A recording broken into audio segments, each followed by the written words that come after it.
Hello friends, பாருங்கள், நம்ம வந்து இட்லி பொடி பூண்டு வச்சு நம்ம ஒரு பொடி பண்ண போகிறோம்.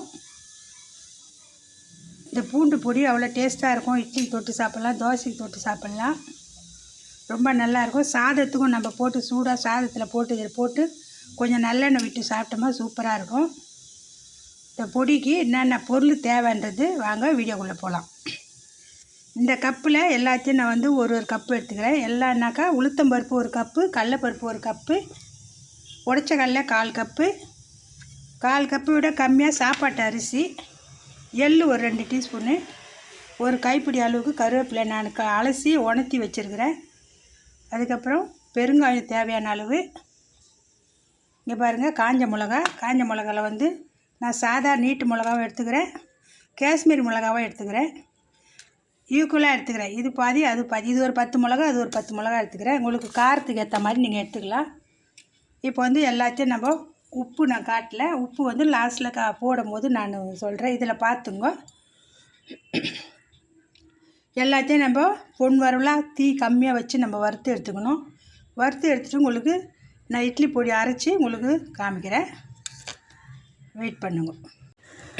ஹலோ ஃப்ரெண்ட்ஸ், பாருங்கள், இன்றைக்கி வந்து நம்ம பூண்டு பொடி வீடியோ நான் சொல்லியிருந்தேன். இதெல்லாம் வறுக்காத முன்னாடி சொல்லியிருந்தேன்.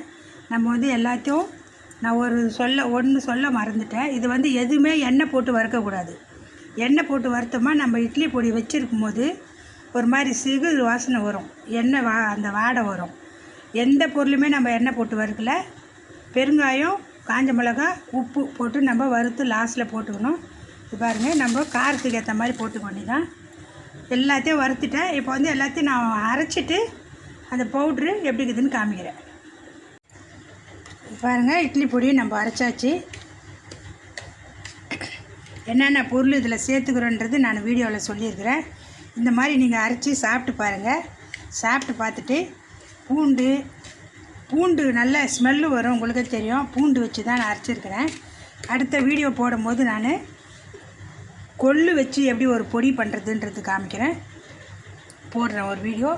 முருங்கை தழையை வச்சு ஒரு இட்லி பொடி எப்படி பண்ணணுன்றது நான் அடுத்த வீடியோவில் சொல்கிறேன். பாருங்கள், நான் அரைச்சி முடிச்சிட்டேன். நல்லா ஆற விட்டு நல்லா ஒரு கண்ணாடி பாட்டிலில் கொட்டி வச்சிட்டோமா ஒன்றுமே ஆகாது. எவ்வளோ நாள் இருந்தாலும் ஒன்றும் ஆகாது. ஏன்னா நம்ம எண்ணெய் போடாத அரைச்சிருக்கிறோம். எண்ணெய் போட்டால் தான் ஒரு மாதிரி பிசு வரும், சிகிறு வாசனை வரும். அதனால் எதுலேயுமே நம்ம எண்ணெய் சேர்க்கலை, அப்படியே வெறுமையாக தான் வறுத்துருக்குறோம். பாருங்கள், இந்த வீடியோ உங்களுக்கு பிடிச்சிருந்தா லைக் பண்ணுங்கள், சப்ஸ்கிரைப் பண்ணுங்கள், பெல் பட்டனை கிளிக் பண்ணுங்கள். நான் போடுற வீடியோ ஒன்று வரும். ஃப்ரெண்ட்ஸுங்கெலாம் ஷேர் பண்ணுங்கள். நான் கிச்சன் வீடியோ நடுவில் போடுவேன். வெறும் ஒயர் பேக் மட்டும் போட மாட்டேன். என்னோடய வீடியோ ஃபுல்லாக பார்த்திங்கன்னா தெரியும். நிறைய வீடியோவில் நான் கிச்சன் வீடியோவும் போட்டிருப்பேன். இது வந்து சிக்கன் மசாலா அரைச்சேன். இதெல்லாம் கடுகு பொடி, சீரக பொடி, வெந்தய பொடி, சுக்கு பொடி,